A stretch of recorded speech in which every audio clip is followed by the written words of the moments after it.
course, it's Caner Tip Tuesday. Hey, today, how well do you know your cane anatomy? And can you use it? How do you know when to use what to strike? You're going to get your best strikes out of this, but today we're going to go over the cane anatomy and how to do that. Before we do that, a warm welcome to those of you who are here for the first time. Listen, before you forget, if you love the content, hit the subscribe button and the little bell icon so that you don't miss any future content. And avail yourself. You have free resources. By far, the most important one, text the letter CCC to the number on the screen in less than 24 hours. We will be on a phone call with you discussing what it is about the cane and what it is about this culture, this move that attracts you, so that we can give you a game plan and you'll walk out of there knowing exactly what to do and more importantly, how to get cane trained wherever you are. We'll answer all your questions so that you get it right from the onset. It's going to save you tons of time, funds, and the frustration of trying to figure this out on your own. And also look below at the description. You have a couple of Facebook groups that are open to the general public. Request entry. They will let you right in. So I'm going to share with you some ACSD nomenclature. One of the first things that you learn when you do the foundational course, the leader course for ACSD, is we all get on the same page regarding the anatomy of the tool itself, right? So you have the tip, you have the shaft. This is referred to as the horn. This is referred to as the crook. Stick around to the end and I'll give you a bonus, because now you have canes that have palm rest on it, how to use that as a personal protection extensor. But let's go step by step. If you have a cane that can take shots, it's a hardwood cane or something like our aircraft grade aluminum metal cane, the Raven. The shaft is one of the premier striking areas, and you see that you have things like a teardrop, you have an edge, you have serrations in here, rumble strips, they refer to them, all that. We're just going to assume, listen, doesn't matter to me whether it's that or it's a straight round shaft, but it seeks bone, right? It seeks bone, and it's going to serve you in different ways, so that if that strike is coming here, she's coming in with that strike. And by the way, that's a nice shirt. You guys were asking about the immersion shirts. We only have two sizes. They're almost sold out. We have the two extremes, small and double XL is all we have left. But you're coming in here, you can use the shaft to knock down shots. And in this case, seeking bone to hit the limb, because if you take out the limb, you win. That's one way to do it. Even if it's not coming impact or she's throwing a strike or doing anything, it's a way of destroying the attack and not the attacker if you're taking out limbs. The beauty of it is that because of the reach advantage, you can use that shaft also to take out the wheels down here. What are you using? You're using the shaft, so you use that to strike. What about the tip? How do you use that? Because there's a lot of misinformation regarding that. You see it a lot and you say, well, I'm going to do a double hand strike, sometimes referred to as a bayonet strike. Bayonet is not an impact tool necessarily, can be used as such, but you might be coming in here and striking to the midline and the abdomen. Under adrenaline, you can take a shot there. We got to be real specific. So if you move up a little bit into that diaphragm, which is a muscle of inspiration, then you can get the wind knocked out and you're working on the sternum. But how do you get there? Because trying to go in there as a primary move, she has reflexes. She's going to knock that right out. So there's two ways of doing that. And by the way, the tip is a very viable two-hand on the cane, especially those of you that work, for instance, with SOBREVIVENCIA, or you're using a cane that could possibly wilt under duress. So if you're using a drugstore variety cane, something that's very inexpensive, that's where that tip is going to come in.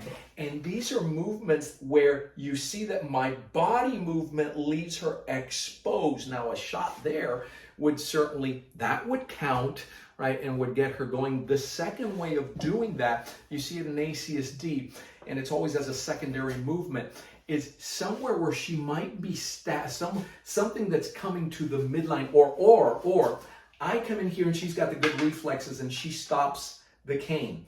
And I go ahead, this is straight out of one of your exercises, one of your forms.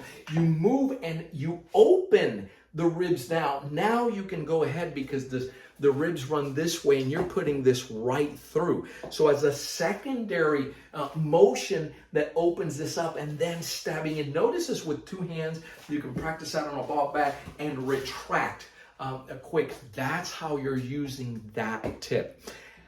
On the other hand, on the other end of the cane, you have the horn. And I want you to remember that in ACSD we say you hit with the horn. So think about that. And if you're gonna quote unquote hook, it's with the crook.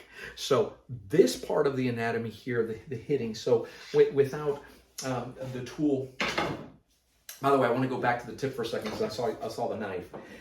In SOBREVIVENCIA, for instance, when you have this kind of reach, that tip coming in here when she's trying to move in, going towards the eyes, very effective and used in SV because the IC, the brain program, she has to come back and you have an advantage there, right? So that's another way to use it. But without it, how do you get to hit with the horn? Because again, it's one of those things that you're not going to come up here. Typically, off of an attack or something, come see how I get to partition there and then come right in. I'm taking the back of the head to maximize the strike. So anything here or even on the side where it would turn and then allows me to come in and strangulate and so on and so forth. So if you remember that, you're going to hit with the horn. The horn is also used in strikes that are coming off to the side to knock it down. You can come out here and strike to the outside, what we refer to as an ear slap. The inside, nothing is more misunderstood in the anatomy of the cane than this crook right here. So maybe you've studied, you've said that this is to go ahead and wrap around here, and people call in and they say, I want a crook that allows me to go around an assailant's neck. Let me show you something that might work for that. See how much wider this is coming here. We call that those kinds of an instructor's crook because it's designed so that you don't snag, rake, and tear into an opponent. So you don't want a neck fitting comfortably in here. This is designed specifically in ACSD for what I said, to snag, rake, and tear into. And the way that's done, and I'll show you one, let's take that here. Here's the strike.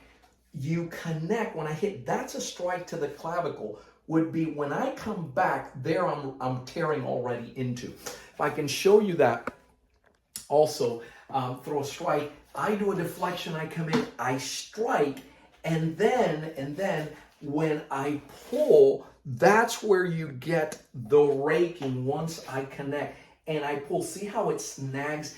It's not designed for you to put that comfortably around anybody's neck. Yes, in more advanced cases, I have shown and demonstrated where you can come in here and lock and then come in.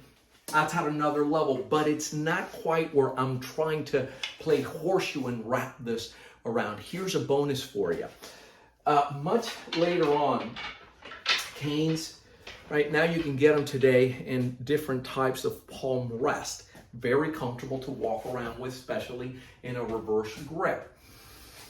This can become a personal protection extensor if, like all these other strikes, you have the training. You're trained to do it in real time under the stress of the adrenaline. There are different ways of using it, but one of the ways is, remember, again, it's an impact tool. It seeks bone. So that on a grab or something where the fingers are extended, I just can see how quickly that happens there. You're crushing the fingers and then you're using that ACSD question mark to the midline and then you can move from there. Can also be used to hammer as a finisher. So sometimes in your exercises, somebody's down here. It's the only time, we always say the horn faces away from you because it's there to protect you. There, you can move and strike a limb to incapacitate so that they cannot chase you. Now listen to me. Listen carefully, please. All of this that I'm demonstrating to you, say, why, that's simple enough. I can do that. They are simple, but they require the specifics of training. There are details here that it's impossible for me to cover that for you because it will make for a very long video. That's not the purpose of this. The purpose of this is for you to understand that there is a method to this cane madness, and that ACSD has refined this over 3 decades. And you know what the beauty of it is? That you can learn it right in the comfort of wherever you reside. That's how caners get trained worldwide, right? Regardless. So there's a method to this, and just to think that from watching this video, you're going to go ahead and do the same thing. You're going to telegraph. There's a bunch of principles here that, again, impossible for me to share in one shot. And what you don't want is a younger, stronger, faster individual taking this away from you, wrestling it away from you, and then using it against you. And that's how people get victimized. We don't want that for anybody. Okay? It all begins. Go ahead and text those letters CCC to the number on the screen. Let's have a conversation, and I guarantee you're going to walk out of there a much more enlightened and informed caner so that you can make the best decision for yourself. I'm Joe Robaina from American Cane Self-Defense. Thanks for watching. Keep caning. Stay safe.